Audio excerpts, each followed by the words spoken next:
This Holy Week, take a meaningful pause and reflect on stories that shape our faith, culture, and identity. On April 2, witness powerful narratives in Broken Roads, Broken Promises. Nauunawaan niya ang galit ng mamamayan ngayon dahil sa tindi ng korupsyon sa ahensya. Alongside Sine Totoo features Kung Giun sa Pagbuhat ang Bisayang Chapsuy and a Journey to Haifa. Tubago na ang Manila. Ingon sila, maayo na ang ekonomiya. Pero aman ang kaayuhan na ilang gingon. On April 3, revisit timeless eyewitness classics tackling Filipino culture and heritage, featuring Binukod and Sundo. Hindi mo na alis si Daddy, hindi mo na alis.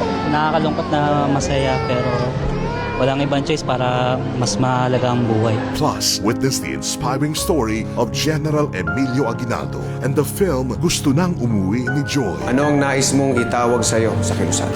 Magdalo po, senyor. Magdalo.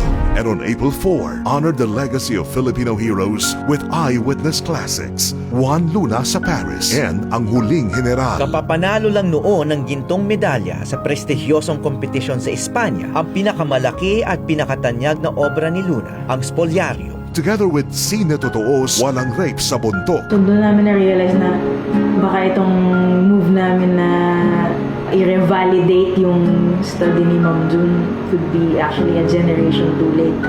This Holy Week, journey through stories of faith, sacrifice, and nationhood. Only on GMA News TV.